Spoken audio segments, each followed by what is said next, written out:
Hello, and welcome to Plated Perspectives. And today we are here with my great friend, Rachael Watson. Rachael and I first met as part of the Global Good Fund Board of Directors, and we were both members, board members. And at that particular time, Rachael had been leading an organization for nutritional good for children. So, Rachael, what does a fully set table mean to you? Oh, that's a good question. First, thank you for having me.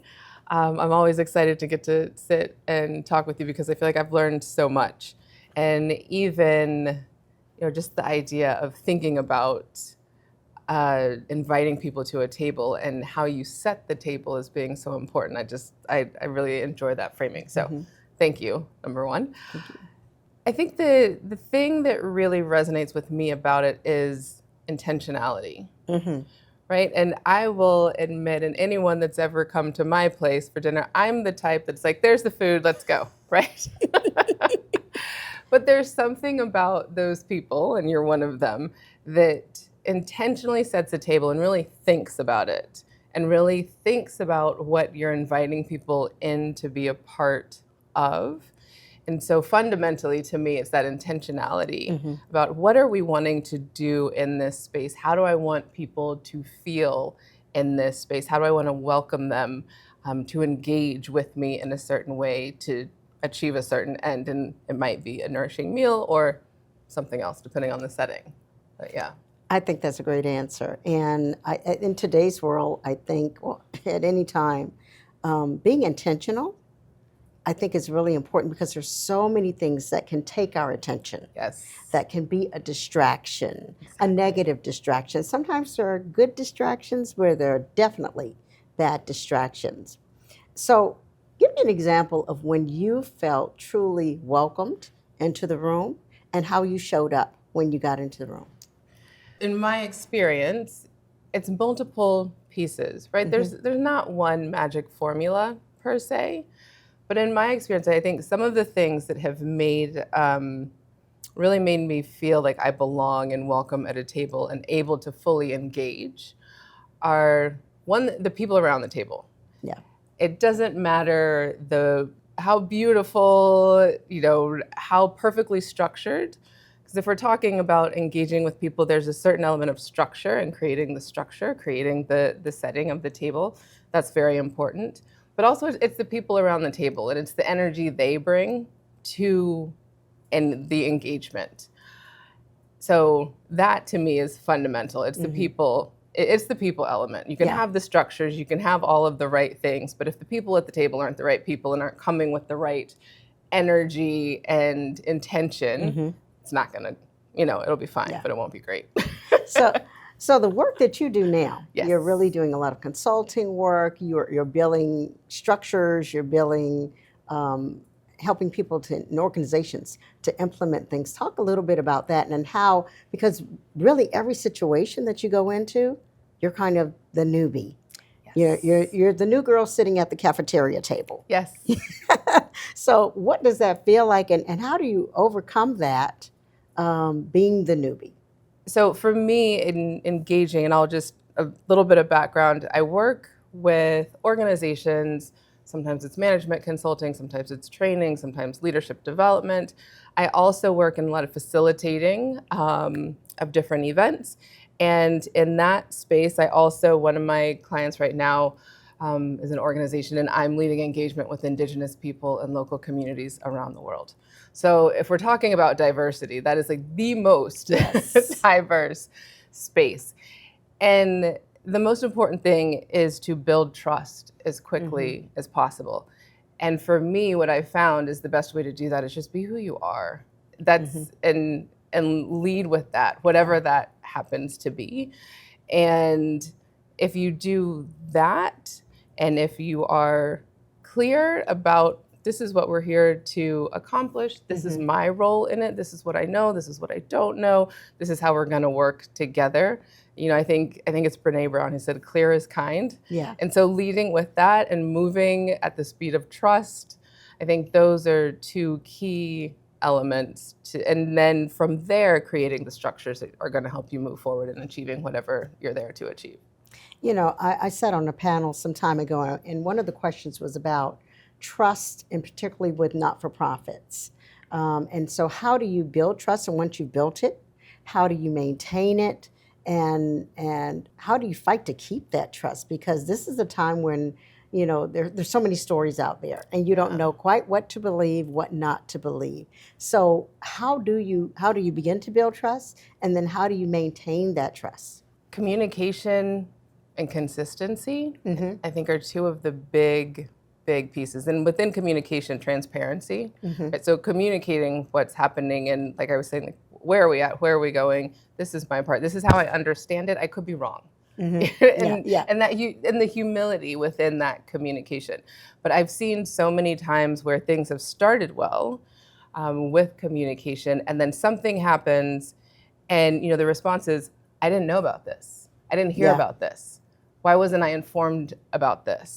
And something very small, unintentional, can break trust because people feel like something came just out of the blue.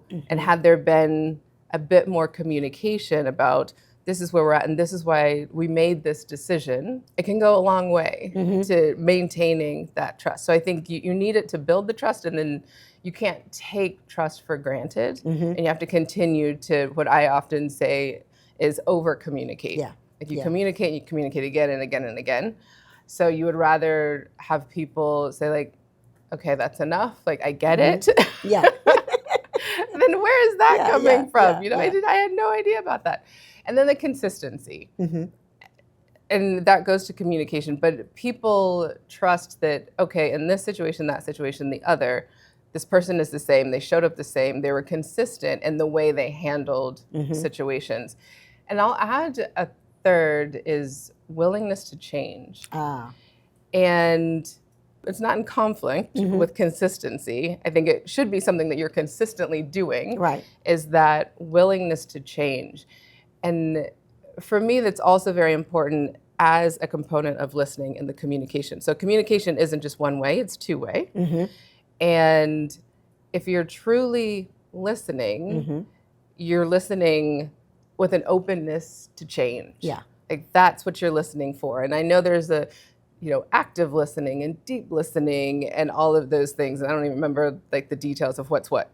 To me, the important thing about listening is if you show up, I want to hear what you have to say, and I'm open to changing my opinion, my way of doing things based on what I hear from you. And I think that's missing a lot of the times when people, like, we want all the voices, but we know we're not going to change anything. We're just going to let you talk. Exactly. And it just feel good about noise. Yes, exactly. So I think you really hit upon something, because I'm thinking about, particularly in social media and the media in general. And I used to be part of the media, so no bashing of the media here. But when you have a lot of people at the table, and they're of differing opinions, different backgrounds, how do you navigate to allow the voices that need to be heard, and how do you decide who needs to be heard? To me, that's where you get to the structure.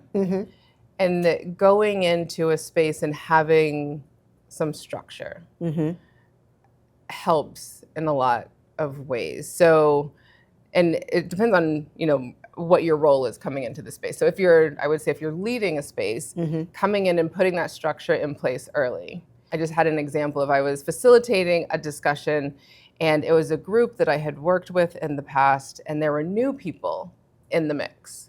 Very diverse group, new people in the mix, and rules that had been established in previous meetings that were not written, but those unwritten rules of, that people have an assumption about, this is how we work.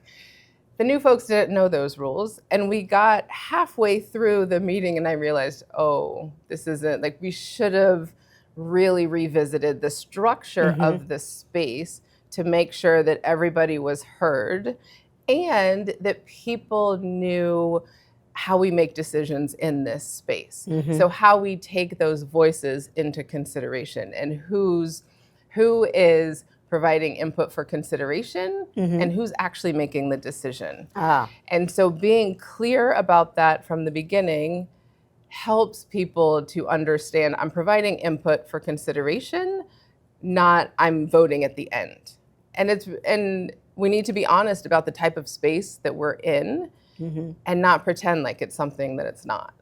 and as a facilitator, I think that's a skill, Yes. because you can have someone to come in and they have an agenda, and their agenda may be to take over the meeting and sway everyone's opinion to whatever their opinion is. So I would imagine you've experienced that, and that can kind of be a little difficult to manage, with some personalities. Yes. I think the personality piece is a big one, and that's where structure helps so much. Like setting the structure early really helps to manage. And I've also had situations where I know the folks in the space that have the bigger personalities or might just be more outgoing. And I'm one that generally I'm more on the shy introvert side. Me too. And I always appreciate someone that kind of pulls me into the conversation. But sometimes as a facilitator, it helps to get the people that are more outgoing kind of to work with you and side conversations to help the facilitation. So it's not one person facilitating. I think this is important, but it's sharing the power of facilitation throughout the group, recognizing different strengths within the group to help create that environment where more people are able to input into whatever the discussion is. I think that is a key point, particularly if you're dealing with a large group of people, say 20, 30 or more. It's not just, a few people talking at a table, but when you're dealing with a large group of people and already having some conversations as to these are the points that we want to make sure that we get some input on, that we hear diverse voices, and can you help me, with this? And I've been in some of those conversations. And it really does make a difference. So I think that's a major point for anyone who's out there leading an organization or leading a discussion, facilitating, consulting. I think that's key. So thank you for that. We don't have to do it alone. No. Oh my goodness. Sometimes we feel like we are. Sometimes but we really don't. So what does inclusion mean to you? Because you're working with indigenous populations. How do you really bring those voices to the table and perhaps even other voices to the table who may not understand what the mission is? I will say that I've learned much more, I think, than I've brought to the table in working with indigenous people and communities around the world. And one of the main things that I see is the level of respect and acceptance of just very different perspectives. And so the work that I do a lot of times, I'm working with indigenous people from the Amazon, from the Congo Basin, from Indonesia, from Mesoamerica, very different cultures, very different ideas, but they come together with a common goal of advancing the specific rights that they're wanting to advance and specific goals that they have. And they respect the differences that they all come with, and they have different ways of working, but they focus in on their shared and common goals. And that creates a space where they're able to bring the differences together in a way that's really beautiful and a lot of fun. First and foremost, they know how to have a good time. And I think the seriousness of their work demands a certain energy that's balanced by the joy that they also find in the work. So having that common goal, that respect of we come from very different places, but there are things that we all have in common and we're working towards together, and we respect that you do it different than I do it, but let's figure out where's that middle ground. So being clear on what are we coming together to do really helps build the foundation for that inclusiveness, that people bring their perspectives and then we figure out how to work together to get to that final goal. Oh, that's wonderful. That's wonderful. I'm having this imagery of, all of these different individuals coming in, with different backgrounds. And sometimes, we think that we kind of clump people all in one bowl. Indigenous people, okay, that's one bowl. African Americans, that's one bowl. Hispanics, that's one bowl. But there are different diversities within the bowl. And so you have to learn how to bring it all together to make a wonderful dish, wonderful meal. Yes. So let's talk a little bit about the first organization that I associated with you, Every Child Fed. When I met you, you were the co-founder and CEO, and I know that you're still somewhat involved. So what are you doing there, and tell us a little bit about what the organization does. So Every Child Fed was founded and continues to work to eliminate childhood deaths caused by severe acute malnutrition. And the approach that we took, there's a therapeutic food. It's a peanut-based product that's the treatment for severe acute malnutrition. It's used by all the UN, sanctioned malnutrition programs. So it's kind of the gold standard across the globe to treat severe acute malnutrition. And our work was to set up local factories to produce it in country, so to have a broader development effect and sustainability output. So it's not just to import a product from Europe or the US, it's to produce it locally and then support the local clinics to distribute it. That was, almost 15 years ago that we got started. We have some really great partners on the ground. Things happen and you iterate. And so we did a lot of good work, primarily in Africa with our partners. Now it's not my full-time job. We'd scaled back a bit, and we continue to raise money to work with the partner. And it's really interesting because I think when you set out to have some type of positive impact in the world, it rarely goes the way you expect, and there are twists and turns, and you get to decide how you're going to flow with the way things go. And it ended up that I left doing it full-time. So when we met, I was doing it full-time. And I left doing it full-time and then done a few things and now consulting. But it continues. And we had grown this community that really cared about this issue and that wanted to support moving things forward.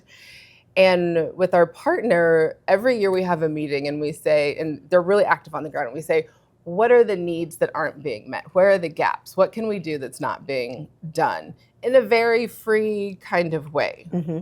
So we've done a couple different projects to fill gaps over the years. Most recently, we had a conversation, and our contact, he was saying, the nurses on the ground, and there might be one expat, like in a whole country. It's, staff of over 100, and it's all local folks.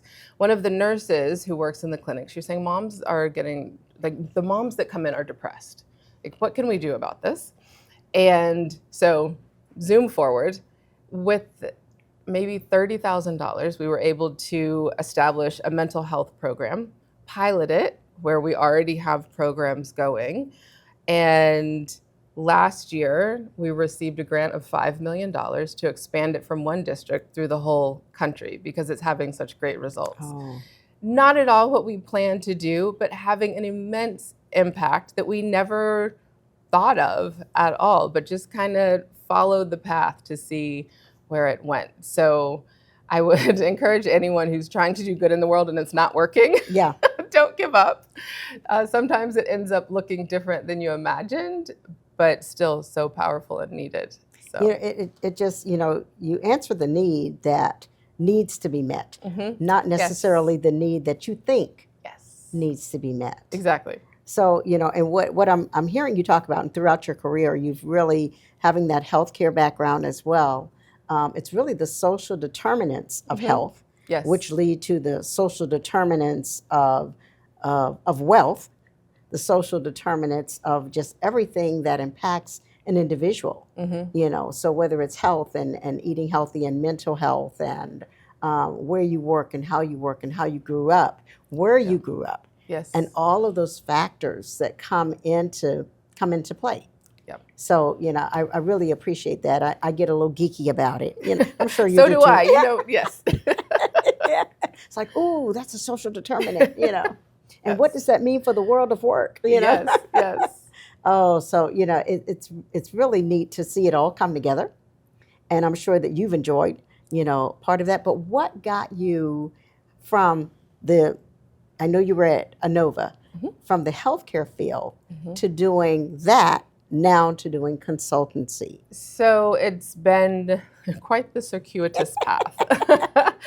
So my educational background is international development. I went and got my master's degrees, and then I went to Africa, and I was working on orphan care and different systems.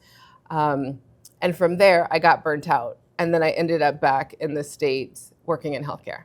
But it was the social determinants of health. I was on the community side, and my part was making sure that the community knew what resources there were and having access to those resources in the health education and all of those pieces. So using the hospital as a hub for health in the community was my role, and really enjoyed it. And Nova is a great health system doing some amazing things in the community. But I always had that itch to get back to international work. And so then that's when, just in conversations with people in my network, that's how I ended up then going back to Every Child Fed, which I got started with the co-founders while I was still at Innova. I think I was probably doing both for at least a year, just getting it started. And then at the point that, we were ready to launch, I was ready to leave the hospital and then do that full time. That's amazing. And what it also tells me, and I think what we see today, is that there is no one path. There are several paths, and I tell people, I have reinvented myself many times. Yes. And so when I talk to young people today, I often tell them they'll give me, 3 or 4 things that they want to be. And they'll say, I need to pick one. And I said, well, not really. You've got a whole lifetime. And so you might not be all of those things at one time, but you can reinvent yourself at any time. So what would you tell your younger self? Don't stress it. To your point, it's, things are not likely going to go the way you plan. So just let that go. Plan as best you can. But, what's the saying about like man plans and God laughs, right? Yeah. Like my life is an example of that. But then in the end, if you are true to yourself and follow the best decision you can make based on the opportunities that you have, it doesn't have to be exactly right. Yeah. You'll still be okay. And I think that's the thing that I've learned, even the things that didn't work out the way I anticipated and were really hard. And, I thought I was like, just kill me now. I can't, you have those days where what are we doing? Yeah. It's still like the path is windy. And I often joke with my friends that, we talk about a winding path and, but God has a plan for us. And it's like, it's not a windy path, it's a scribble. It's as if God is scribbling. Yeah. and it's not, people talk about a tapestry and it's messy on the back, but I was like, it's just a scribble. But it ends up being beautiful in the end. And so you have to just really go with the flow and know that you might be in the middle of like a crazy part of the scribble, but it's going to end up as something beautiful. And if we can hold on to that and also do the best that we know to do to make it beautiful, I think so much of it is how you show up in whatever space. So when I talk to people and I'm trying to find my purpose, I'm like, oh, honey. Yeah. I hear that all the time. I appreciate those that have found their purpose. I would say that finding your purpose, it's less about what you do and it's more about how you do it. And that's your purpose. And what is it in you that says, this is how I want to show up in any space that I find myself. And in that, I think that's where you find your success. And I would say for my consulting, it's not necessarily that I've had every skill that I needed going into a new role, but it's how I approach the role and how hard I've worked with people in the previous projects. So that word of mouth, right? So it's when I started with the organization that I'm working with now on consulting, I told the executive director, I know nothing about conservation. It's a conservation organization. Yeah. I know nothing, but this is what I do know. I know how to work with people, and I know a little bit of comms, and I know, right? So just, and with that, it was more about how I showed up in those spaces that I was able to be successful and then build that trust, and that I'm not pretending to be anything that I'm not. This is who I am. And again, like if you know how you want to show up and you can focus your energy on that, be authentic, be kind, be empathetic, support people, help people's growth. Those are the things that are going to make the difference. And I think that's so true. And it's we talk so much in workforce development. I'm with Goodwill Industries, and so we talk a lot about workforce development and skill building. Mm-hmm. And everyone is always trying to predict what skill will you need in the next 5 years or the next 10 years. And at the end of the day, it's really about how you take all of that, whether it's education, whether it's everyday life experiences, your ability to communicate well, your ability to build consensus, that will lead you through all of those paths. And Yes. because my life has been like yours, and it's been a scribble. Yeah. Definitely a scribble that I didn't understand, and I was like, okay, you're telling me to go over here, but that doesn't make sense, but okay. And now you're telling me to go backwards, and okay, I don't know what that's all about. And then I go around in circles, and then boom, I'm there. Right. It's like, okay, how and when did that happen? Yeah. But it's also about not trying to control every single aspect of your life. Yes. And so you have to be willing to be free and listen. You listen to that inner voice. You listen to, all of the things that are really trying to lead you. We're a little hard-headed, Yes. But I have a plan. I have a 5-point plan. Yes. And I want to follow this 5-point plan. And, God says, nah, we're going to skip 3 of those, Yeah. I'm going to take you from here to here. Or we're going to add 5 more to that. Yes. Yes. Which has always been my case. We're going to add 5 more to that because there are things that you need to learn. There are skills that are on the other side of that plan that you need to learn in order for me to get you to this part, which is where you really want to be. You don't know that yet. Yeah. Yeah, but that's really where you want to be.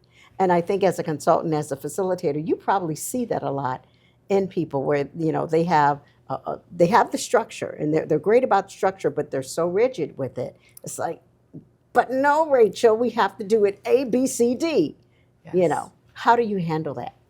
So there is a great tool that I found some years ago from the Management Center. I don't know, I'm sure you're familiar with the Management Center. So they have this tool, and it's so helpful in so many settings. And I don't know if I'm going to get the order right, but it's PTR. It's basically preference, tradition, or requirement. And so it's so easy to understand, and you can apply it in so many spaces, and especially with people that are rigid. And so when especially in organizations, you can look at the way you're doing things. Is it a preference? Is it a tradition? Or is it actually a requirement for what we're trying to achieve? And so a preference could look like, this is what I like doing. This is what works for me. So within the space of an organization, if you're trying to build trust and camaraderie and you want to do some kind of team building thing to get people together, to get to know each other, you might say, let's do a happy hour. And it could be that's what I like. I like to go out for a drink after work and talk to people. But does everybody like that? Especially now, a lot of people don't drink these days, right? Right. So it could just be what I like. So you have to interrogate, like, is it just what I like? So preference. Tradition, it could be that everyone's always done this in the organization. Like, we've always gone out on Fridays for happy hour. That's just what we do here. But again, you have to interrogate, are there people that don't drink? Are there people that commute by driving? And you don't want that to be the end of their day to drink, right?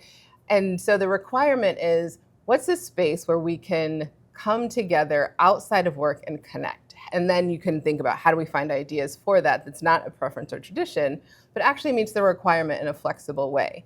And having a tool as simple as that to then think through what we're doing, it often helps people to, one, it reflects, it can serve as a mirror for an individual, an organization, and then help to focus in on what are we really wanting to achieve, and then how do we come together around that. And it's easier to let go of my preference or the organizational tradition when you realize you can meet that same requirement in a different new way that better serves the people that you're ultimately wanting to bring together. Oh, I'm going to add that to my It's tool a belt. really good one. Management Center has a lot of good little tools that I've picked up over the years, so I have to give credit to them for that one. PTR. Is it a preference? Is it a tradition? or is it a requirement? Exactly. And I think that's such an inclusive way to run a business or any organization, because then you're really thinking about the people Yes. and what's really necessary. And it also helps you to, get away from, well, that's the way we've already done it. Yes. We've always done it this way. We've always gone out on Friday nights. What's wrong with you? Yeah. That kind of thing. And so it takes that judgment away and opens up the table of the discussion for what do we really need to do? What are we really trying to do? And it takes the noise and sometimes the confusion out.